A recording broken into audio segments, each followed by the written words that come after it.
Salam sejahtera untuk kita semua. Shalom. Assalamualaikum warahmatullahi wabarakatuh. Om Swastiastu, Namo Buddhaya, Salam Kebajikan. Perkenalkan, nama saya Linda Mayang. Saya merupakan mahasiswa dari Universitas Pembangunan Indonesia Manado, Fakultas Keperawatan, semester 1, kelas A6. Video ini dibuat untuk memenuhi tugas ulangan akhir semester mata kuliah Bahasa Indonesia. Topik pembahasan kita pada saat ini yaitu mengenai penyakit tifoid. Pengertian tifoid. Tifoid merupakan penyakit infeksi akut pada usus halus yang disebabkan oleh bakteri Salmonella typhi. Nah, bakteri Salmonella typhi ini adalah bakteri gram negatif yang dapat menyebabkan gangguan pencernaan dan terkadang disertai dengan gangguan kesadaran pada klien. Manifestasi klinis. Masa inkubasi rata-rata 10-12 hari. Selama masa inkubasi ditemukan gejala promoral, gejala awal tumbuhnya penyakit atau gejala yang tidak khas seperti perasaan tidak enak badan, lesu, pusing, diare, anoreksia, batuk, dan nyeri otot.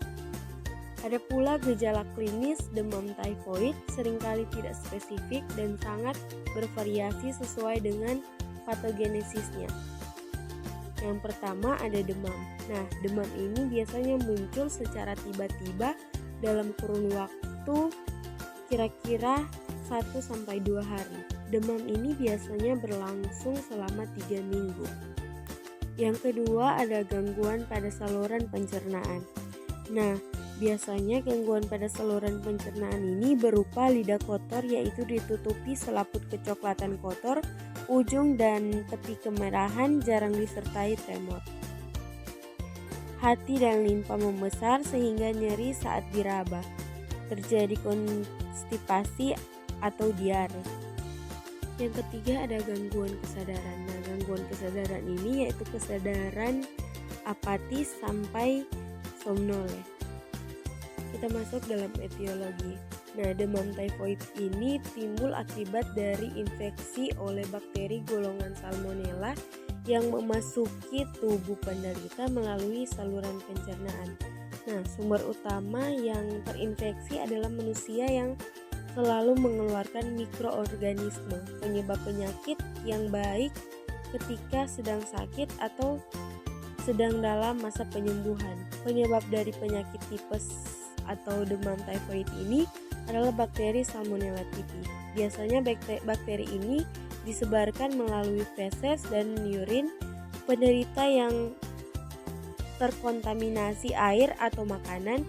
Bakteri Salmonella typhi ini juga dapat menyebar melalui kontak langsung dengan orang yang telah terinfeksi. Patofisiologi. Penyebab penyakit demam tifoid ini berawal dari kuman masuk melalui mulut. Sebagian kuman akan dimasukkan dalam lambung oleh asam lambung dan sebagian lagi masuk ke usus halus, ke jaringan limfoid dan berkembang biak menyerang pili usus halus. Kemudian kuman masuk ke peredaran darah dan mencapai sel-sel endotelial, hati, limpa, dan organ-organ lainnya. Nah, proses ini terjadi dalam masa tunas dan akan berakhir saat sel-sel retikulo endotelial melepas kuman ke dalam peredaran darah dan menimbulkan bakterimia untuk kedua kalinya. Selanjutnya, kuman masuk ke beberapa jaringan organ tubuh, terutama limpa, usus, dan kandung empedu.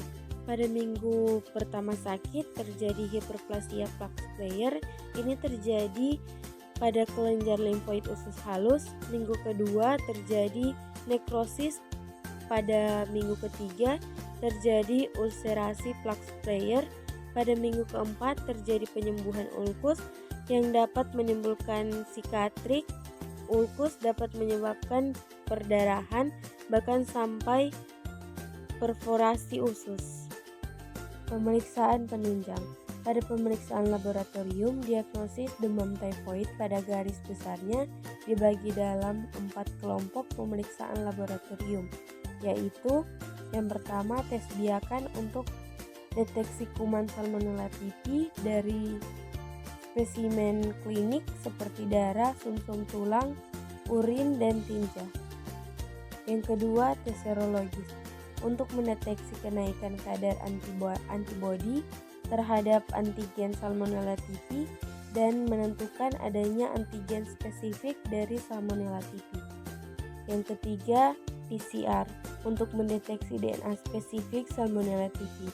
Tes penunjang dalam menegakkan demam tifoid, pemeriksaan darah secara rutin, dan uji serologi Widal. Penata laksanaan terapi. Terapi antibiotik yang pertama, pilihan untuk anak yang umumnya digunakan adalah chloramphenicol per oral selama 10-14 hari.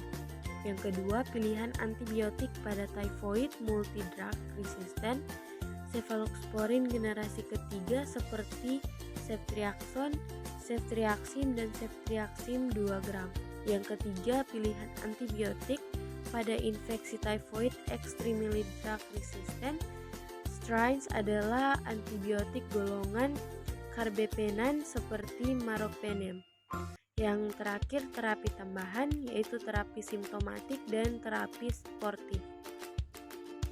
Komplikasi dari demam tifoid ini yaitu perdarahan di saluran pencernaan sehingga memerlukan transfusi darah, robekan di saluran pencernaan yang dapat mengakibatkan peritonitis dan berakibat fatal. Pencegahan ini dibagi menjadi beberapa tingkatan sesuai dengan perjalanan penyakit. Yang pertama, pencegahan primer. Pencegahan primer ini adalah suatu upaya untuk mempertahankan orang yang sehat agar tetap sehat atau mencegah orang yang sehat menjadi sakit. Yang kedua, pencegahan sekunder. Pencegahan sekunder ini dapat dilakukan dengan cara mendiagnosis penyakit secara dini dan mengadakan pengobatan secara cepat dan tepat. Yang terakhir, pencegahan tersier. Pencegahan tersier adalah upaya yang dilakukan untuk mengurangi keparahan akibat komplikasi. Apabila telah dinyatakan sembuh dari penyakit demam tifoid, sebaiknya tetap menerapkan pola hidup yang sehat. Demikianlah materi yang telah saya sampaikan tadi. Kiranya apa yang telah saya sampaikan tadi bisa bermanfaat bagi saya dan bisa bermanfaat bagi teman-teman sekalian. Dan bagi teman-teman yang masih bingung untuk memilih kampus mana, mari bergabung bersama kami di Universitas Pembangunan Indonesia Manado. Universitas Pembangunan Indonesia Manado ini merupakan salah satu universitas favorit bagi calon mahasiswa baru di Sulawesi Utara.